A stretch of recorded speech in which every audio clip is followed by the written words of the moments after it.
Good morning and welcome to News9. I'm Nolan Pinto. Well, we have some big news coming in now. Lokayukta raids Apex Bank president's driver. In fact, this is big news that we're now tracking.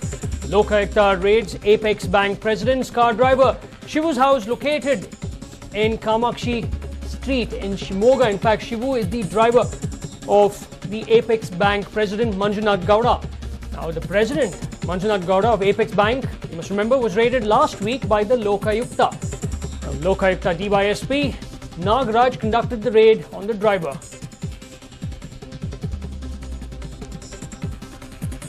In fact, this is the big news that we're now tracking. Lokayukta raids Apex Bank president's car driver. Shivu's house is located in Kamakshi Street in Shimoga. The Apex Bank president Manjunath Gowda was raided by the Lokayukta last week. Today's raid has been conducted by DYSP Nagaraj.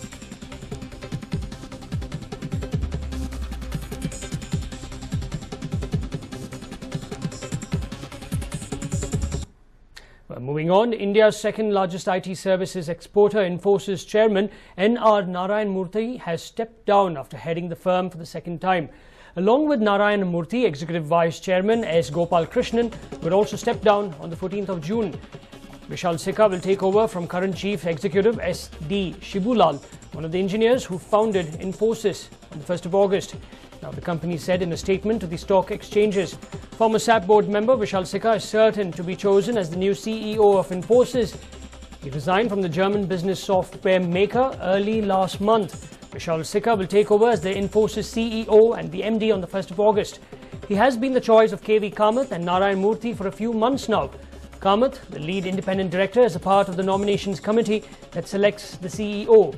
The other members of the committee are Biocon founder Kiran Mazumdar-Shaw and another former managing director of Ashok Leyland. By choosing the Vadodara-born Sikka as its first non-founder CEO, Infosys will be sending out a message that it is placing a bet on a globally regarded technology visionary to help revive the company's fortunes. Sikka was SAP's first chief technology officer and a member of its management and executive boards. He is considered the brain behind its much-touted data crunching tool HANA or HANA. The appointment could also help Infosys stop the flow of negative news and give it an opportunity to turn perception in its favor.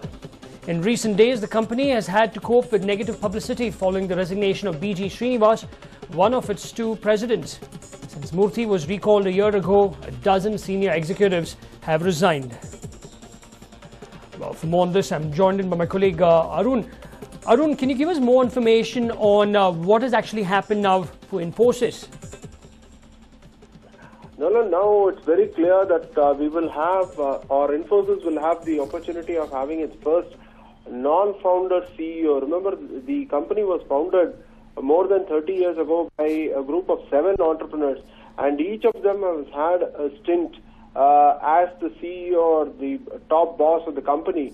Now, this was the last such instance because the incumbent CEO, S.D. Shibulal, is due to put in his papers by the end of the month of July, and on 1st August 2014, the first non-founder CEO, that is Vishal Sikka, who was the chief technology officer of the German IT giant SAP, will take charge. Now, this is a very important development as far as Infosys is concerned, because as you rightly pointed out, after Mr. Narayan Murthy, who is the brain behind the creation of Infosys, came back to the company, close to about a dozen people have resigned. That includes top names like the former CFO V. Balakrishnan, and more recently the president of the company, Mr. B.G. Srinivas, who has now joined a IT company based out of Hong Kong. So clearly there was a perception that as far as Infosys is concerned, it was rudderless, without a possibility of having a proper kind of a top boss.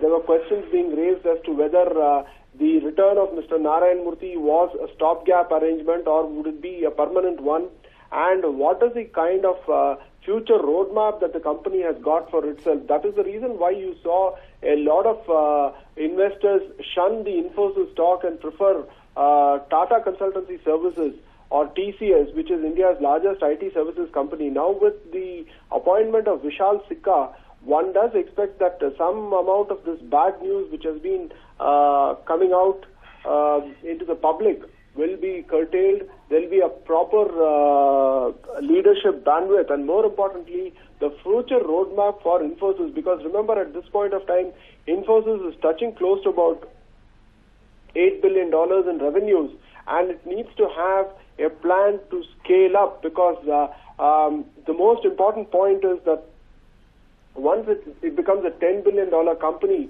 the scale of operation, the enormity of the operations, etc., will become much more profound.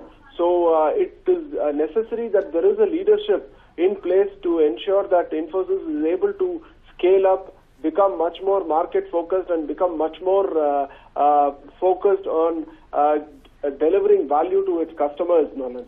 Now, Arun, what actually helped Vishal Sikka, do we know, win the global hunt for a new CEO? Obviously, Vishal Sikka, remember, was not the only name that was being touted of Nolan.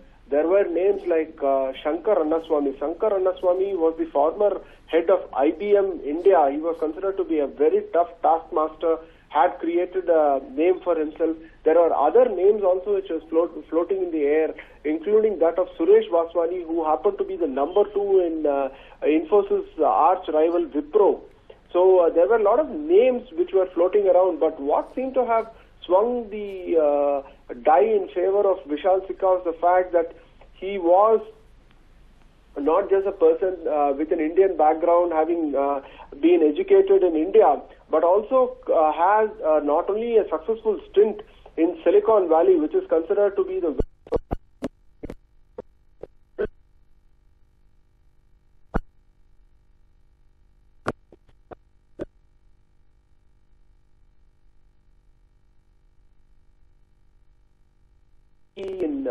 of Germany, and SAP is not a fledgling company. It's $1 billion plus. It's a huge monolith, and if you are number 2 or number 3 in the hierarchy in a German organization, obviously there is a lot which speaks about your ability, and that is perhaps what swung the die in favor of Vishal Sikka, because he knows perhaps the issues of cross cultures, because remember, SAP is very much like Infosys, has several operating centers. It has a huge facility even in India. So knowing how to handle employees from different cultural backgrounds, being able to identify the customer's requirements and deliver whatever services the customers need on time at a perceived value is very important, and that's perhaps the reason what really swung the die in favor of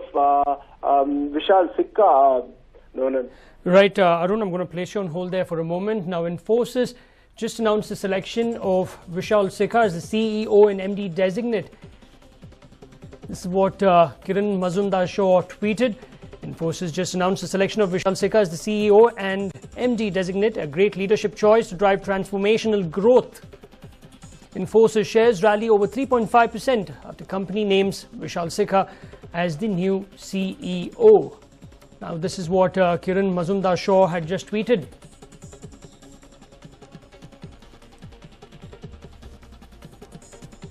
Arun, coming back to you, Infosys stocks have now zoomed more than 3.6% on share buyback buzz.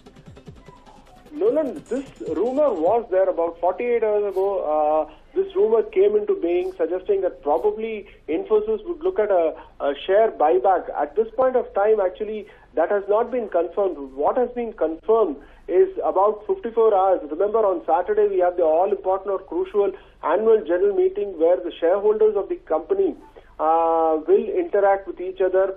The shareholders, the ordinary shareholder, will have an opportunity of talking to the management. At that point of time, the announcement of Vishal Sikka will also become much more pronounced, much more public. Probably he will also be present at the occasion. And more importantly, the company will try to drive home the point, particularly because at that point of time, we will also have a lot of these institutional investors saying that this is the man who is now being handed down the baton. He will be in charge of running the relay. He will now have to take into confidence the other players and ensure that Infosys moves as a united team, that there is no leadership vacuum, and that it is focused on delivering value to its customers. That is what the focus is on, and that is what Infosys will be trying to drive home to, not just through the AGM but also post the AGM, because 1st August 2014, Vishal Sikka is expected to take charge. At that point of time, he will have to virtually hit the ground running, Nolan. Right, Arun. Many thanks for all that information. In fact, the share prices of Infosys, the country's second largest information technology service, rose 6%. The BSE exchange on rumours of a plan by the company to buy back shares worth $2 billion at an attractive valuation.